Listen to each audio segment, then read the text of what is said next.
Comment utiliser les engobes pour faire un magnifique décor sur une assiette et faire en sorte qu'elle soit vraiment une magnifique œuvre d'art? Est-ce que vous vous posez la question parfois, vous êtes face à votre pièce et vous cherchez un moyen de faire un décor et vous savez pas trop choisir entre émail, engobe et vous connaissez pas trop la différence entre les deux, vous ne savez pas pourquoi utiliser un et pas l'autre.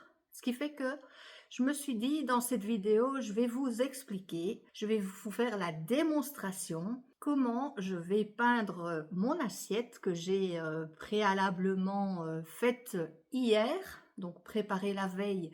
Ça vous permet d'avoir une pièce qui est à consistance cuir. Et je me suis dit que ça pourrait peut-être bien vous intéresser de voir comment je vais procéder et pourquoi j'utilise les engobes, lesquels déjà. Et si vous remarquez, j'ai autour de moi tout un tas de petits pots. Plus je les utilise et plus je les adore. Je les ai déjà utilisés pour plein d'autres trucs. Et là, cette fois-ci, je m'amuse à préparer un cours en ligne qui sera publié dans les prochaines semaines. Mais avant ça, pour être sûr que le truc fonctionne, je me suis dit, je vais vous faire une petite démo, histoire déjà de moi m'habituer encore avec la technique. Et puis bon, si jamais ça foire, au moins je préparerai autre chose. Pourquoi est-ce que j'utilise les engobes? Déjà, c'est lesquels? Alors, tous ces petits pots-là, vous voyez, les petits pots fondamentaux, c'est la marque Maiko. J'adore cette marque-là, surtout les engobes, parce que si vous connaissez, si vous vous souvenez quand vous étiez petit et que vous peignez à la gouache, c'est exactement la même chose. C'est comme si vous peignez à la gouache, sauf que c'est de la gouache qui s'applique sur de la terre. Et l'avantage que ça a, c'est que on peut avoir des petits décors, mais petits, très fins, avec des tons qui se superposent un au-dessus de l'autre. On peut faire on peut faire des dégradés et ça ne bave pas. C'est pour ça que je préfère, pour ce genre de travail, utiliser les engobes, décidément, à la place des émaux. Alors, je vous montre un peu plus près quelle est l'assiette que j'ai réalisée. Je suis dans ma phase arbre de vie. Vous voyez, j'ai utilisé un pochoir de ce type. J'ai fait un petit décor légèrement en relief. J'espère que vous le voyez bien, que j'ai réalisé hier. Et là, je me suis installée dans ma salle à manger. Je suis tranquille, au calme. Ma petite fenêtre là devant moi est ouverte. J'ai un peu d'air frais. Les vaches sont là devant aussi. J'ai des vaches devant, des vaches à droite, des vaches à gauche, des vaches derrière. C'est vraiment la campagne ici. Donc je suis dans un environnement hyper calme. Et je me suis dit, passons un moment calme. Donc je vais peindre. Je vais vous montrer comment je peins. On va faire ça tranquille. Pour ceux qui ne me connaissent pas, je m'appelle Anne.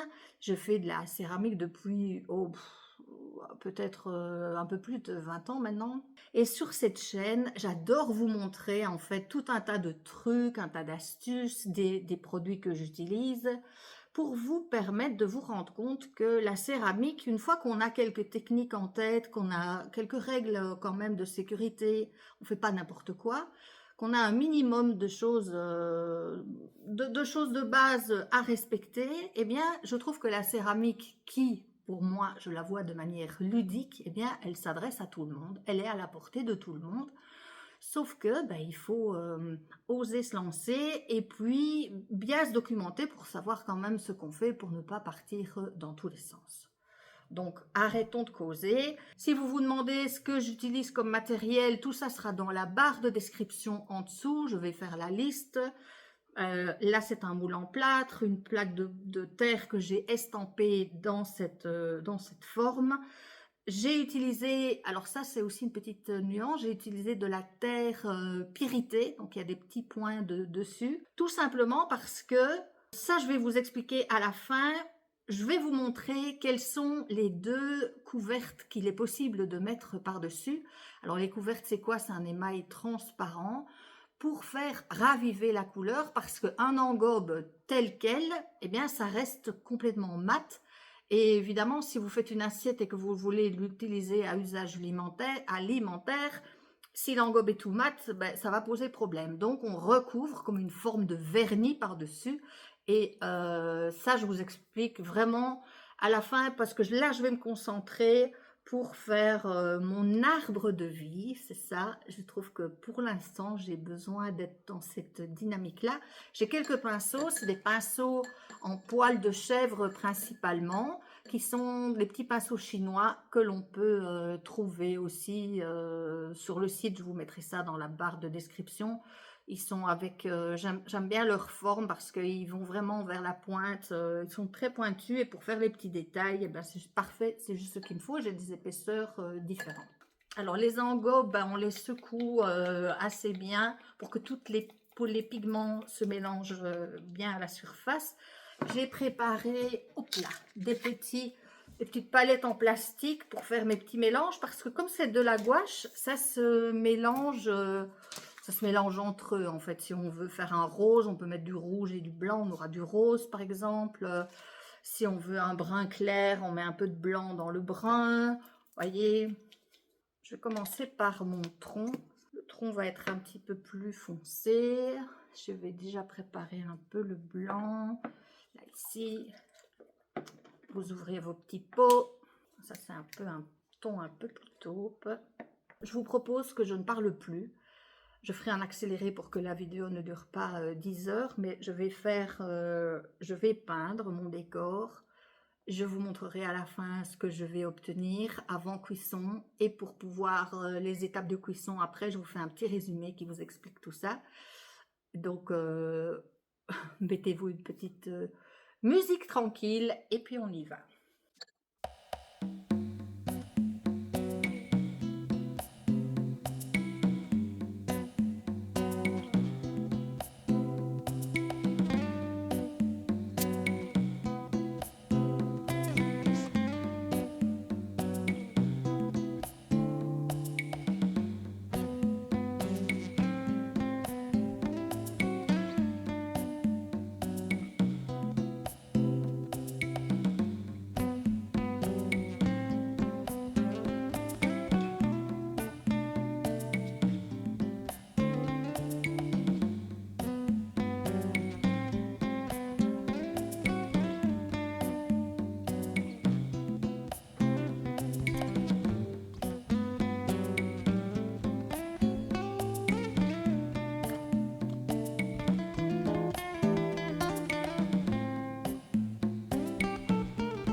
La démonstration est terminée. J'espère que cela vous donne envie, cela vous inspire.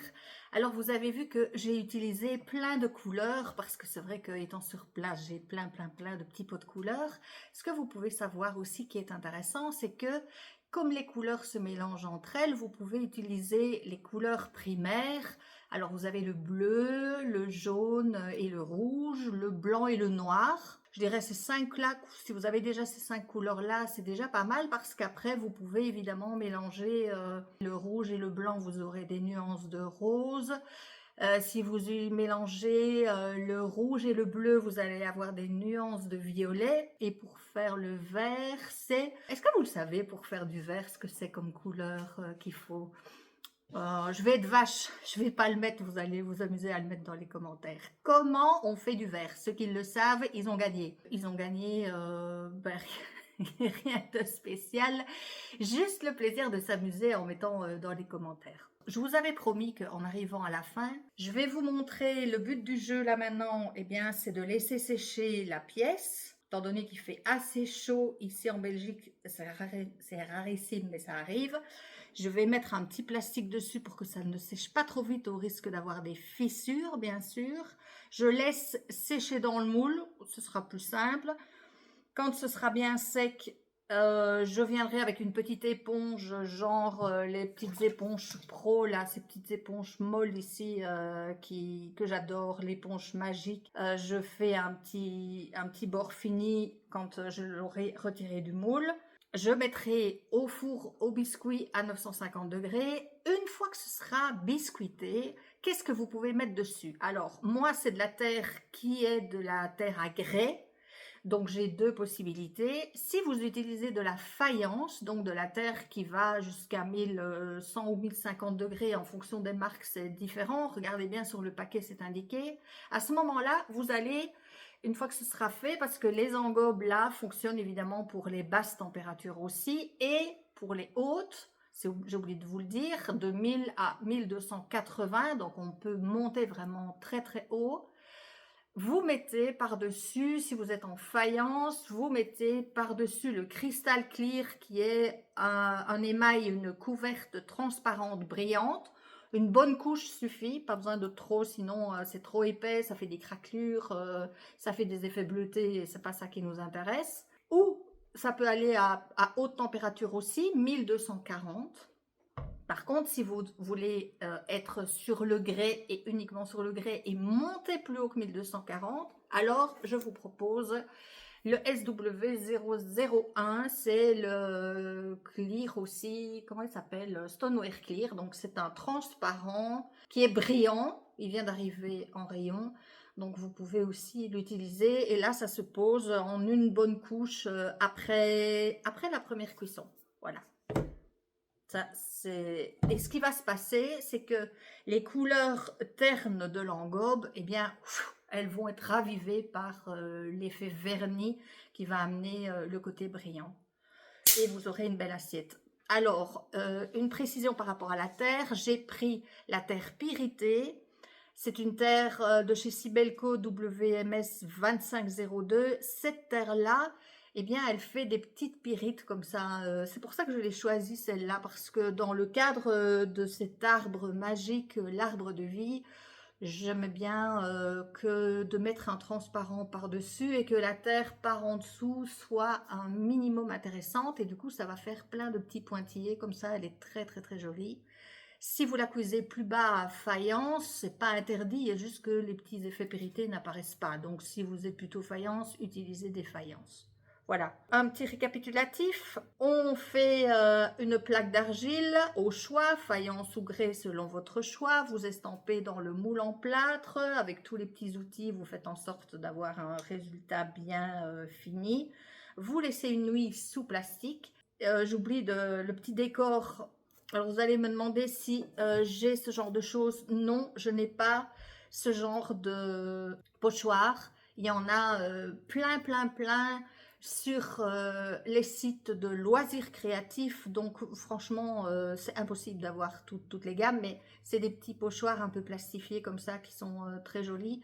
Et que j'ai utilisé en relief. Ici, j'ai utilisé une technique pour avoir l'arbre en relief. J'ai laissé ça poser la nuit, c'est à consistance cuir. Je fais mes petits décors aux engobes le lendemain. Je vais laisser sécher, je vais dire peut-être 3, 4, 5 jours en fonction. C'est toujours la météo qui fait office de. une cuisson, première cuisson, une application de transparent, une deuxième cuisson, et puis ben, je ferai en sorte de vous mettre le résultat peut-être sur YouTube. Vous avez la rubrique communauté, je ferai une photo et je vous montrerai ce que ça a donné comme résultat. Je vous propose de laisser en commentaire si vous avez déjà testé les engobes, si vous aimez ça, si vous avez appris quelque chose. Qu'est-ce que vous avez appris que vous ne saviez pas? Est-ce que ça vous inspire? C'est surtout ça qui m'intéresse, c'est de faire en sorte de vous donner envie en fait. Et aussi, ultérieurement, vous aurez l'occasion de pouvoir avoir un cours qui proposera étape par étape. Et je me disais en le faisant que ce qui pourrait être sympa une fois, mais ça j'ai besoin de vous pour le savoir, c'est qu'on puisse se retrouver à plusieurs en visio. Donc de votre atelier, je me branche dans mon atelier à moi. Et puis, on fait les étapes ensemble.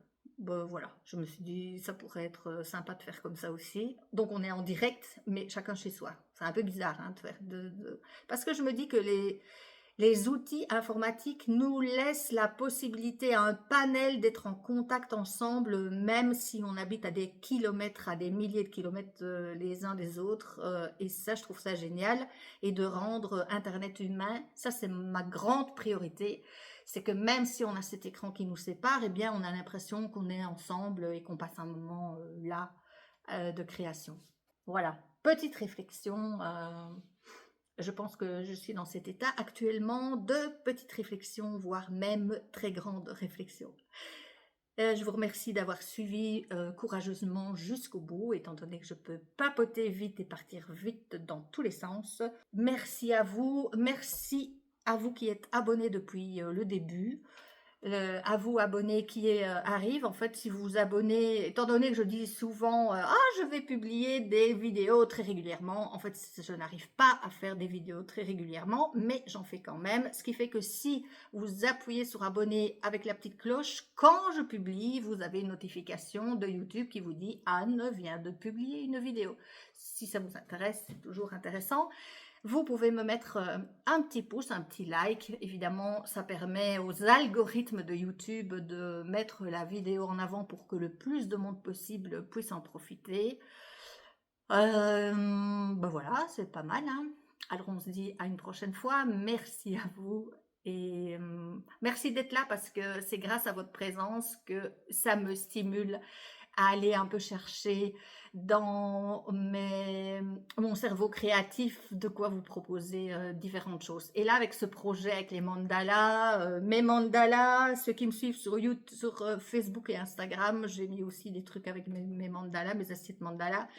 Là, c'était mandala, arbre de vie. Je suis dans le thème et voilà, je trouve que en créant, plus on crée et plus on a envie de créer et puis les idées arrivent et puis depuis que je suis sur ce truc-là, je me suis dit je vais proposer 3 projets et au final, une fois qu'on a le nez dedans, pout, ça ne fait que fuser. Donc je vous souhaite aussi à vous, une fois que vous allez lever le nez dedans, et ça je suis sûre vous n'allez pas me contredire, c'est que plus on fait et plus on a des idées. Dites-moi si j'ai raison sur ce coup-là.